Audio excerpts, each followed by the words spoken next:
Good morning. It is pretty early here on All Hallows Eve, and we are going to do another magical slow cooker recipe this morning. Found this recipe. It reminded me very much of a recipe that was shared with me many years ago by a former coworker. He was an older gentleman. His name was Jerry, and he brought in this delicious smelling, what I thought was soup. It was stew, whatever you want to call it. And he said that they called it poor man's stew. And I had never really heard that recipe before. And then fast forward a couple decades, and I lived next door to a graduate student. She had a variation of the recipe. And then I found this yesterday. It had slipped out of my mind. It's probably been almost 20 years since I lived next door to that student. And I said, you know, this sounds really good. With a couple modifications, I think it'd be great for my family. I am working remotely today, so I had a little extra time this morning, and it definitely only took about 15 minutes of prep. So I did do a couple substitutions. I don't do ground beef. I did ground turkey. I browned it up with a little bit of avocado oil because it was the very lean, and I like to have a little color. Remember, color on your meat equals flavor. I also swapped out the tomato paste for tomato soup. That was actually one of this lady's suggestions. I find that tomato paste can be very sweet, and I use sweet onion, and I didn't want the stew to be sweet. I used baby carrots instead of regular carrots because it's what I had. And then I also used some minced onion. I've been getting some Walmart grocery delivery orders, and so they swapped out my granulated garlic for dried minced garlic. So I put a tablespoon of that in there. We are big fans of garlic, so even if it's a little garlicky for most, it's fine for us. I've got 6 russet potatoes. They were a little on the small side. The recipe called for 1.5 pounds peeled and diced, so I just guesstimated. We've got 3 people eating this. I'm anticipating that this is going to be at least 3 meals, you know, for us tonight, so that's 3, and then 3 again, so that's 6. She says servings is 5. I'm going to serve this over rice to stretch it a little bit more.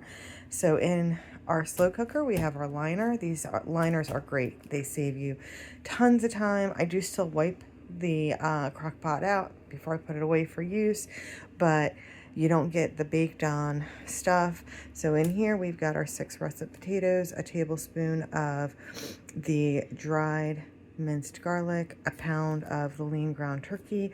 I have 1 large sweet onion, and then I have about 3/4 of a bag of baby carrots. I chopped everything fairly large, but I always keep it still bite size. We don't want anybody to have a fork and knife trying to eat soup or stew. And then I have here our spice blend. I did put another teaspoon of granulated garlic, dried onion powder, 2 teaspoons of Italian seasoning, a generous 1/2 teaspoon of ground black pepper, and a teaspoon of sea salt. I like the sea salt. In here we've got 2 cups of water along with our can of tomato soup, and I'm just stirring that together. And then I'm going to put this into the crock pot. I do apologize for my camera skills. As I said, I am new to this. You're going to see that I use spatulas. I call them spatulas, scrapers, whatever, a lot. I do also use regular spoons, but that gets all of goodness out of your containers. So I'm going to put you on pause for just a second, put you down, and we'll stir this up. We'll get this into the base, and we'll get this turned on, and we'll get it going for today, October 30th. Hold on one moment. Okay, we are going to get this. We're going to kind of go from the bottom, and just be careful of your liner, and we want to just kind of disperse that soup and those seasonings thoroughly through this stew. And this is going to cook on low. I am going to put it on low for, let's see, 7 to 8 hours. So I'm going to go ahead and put it on 8 hours. Get those veggies all nice and tender. And this is I'd say a 2-pot meal. I actually am going to research to see what's better, to freeze meat when it's cooked or when it's raw. And I'm not talking about roasts or things like that, but I'm talking about like shredded chicken and ground turkey and or ground beef, things like that that you can pre-cook, throw into the slow cooker, or defrost and make quick pulled pork or something like that. So I am going to put you down for another quick second, get you into the crock pot. We're going to get all that set up. Okay, we've got her in our crock pot, and I'm going to go ahead and turn it on, and I'm going to do it for our 8 hours, and I'm going to hit enter, and I'm going to hit low. I don't have an Instapot. I don't have any of those things.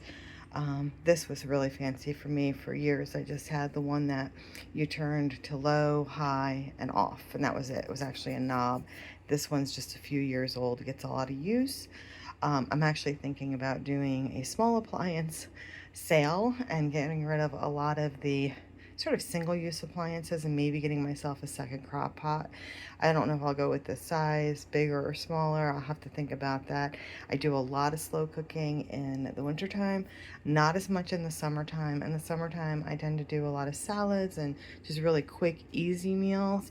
In the wintertime, I think the slow cooker is my go-to, especially since I work full-time. And I'm going to show you one other thing before we sign off, and that is going to be something that I have found invaluable. So I don't know about you, but I struggle with my spices and organizing my spices, and I use a lot of spices. And when we moved, I was like, we have got to find a better system for our spices. I found, I hate to admit this, but I think I found 6 bottles of cumin. Now, cumin is one of those spices that I only use when I make tacos or something that's Mexican. And I will tell you, 6 bottles would, I think, lasted me like forever.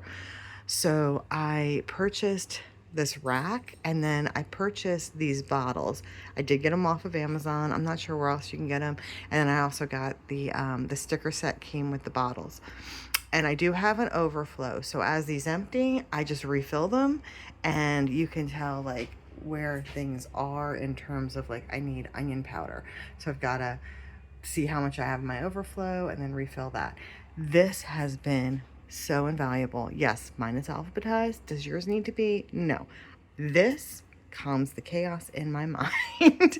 I do have specialty spices in kind of the pantry area that I have in our utility, well, we call it our laundry room, butler's pantry, but we store a bunch of stuff in there, and it's great.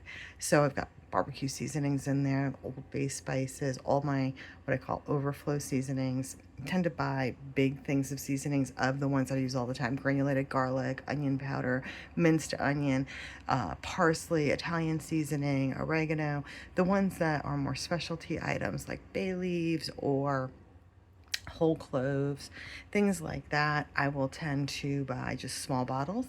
And I do still occasionally have to throw something away that I just doesn't, I haven't used in a really long time. Dried spices don't necessarily go bad, but they lose their flavoring, their essence. And so they recommend not keeping them for more than 6 months. I am not going to argue with that. Those people are experts. You may have to use a little extra of something if it's 7 months old, but if you were to tell me, okay, every 6 months you have to take this rack and completely empty it out and buy all of these spices again, I would tell you, I'm sorry, but no. And then I would challenge you to eat my food, and you would say, yes, it's very flavorful. I actually love Publix. It's a supermarket down here in the South, and when they have buy one, get one on spices, I will stock up, and it's usually McCormick spices. Sometimes it's, I forget what the island one is, but I will stock up, especially on those specialty spices I don't use often, so I do have fresh ones. So that's it for today. And I hope you all have a very happy Hallows Eve. If you are going to go out and cause some mischief this evening, I would say be safe and don't do anything illegal. I want to wish my mom a very happy birthday, and I want to wish each of you enough. I hope you all have a wonderful day.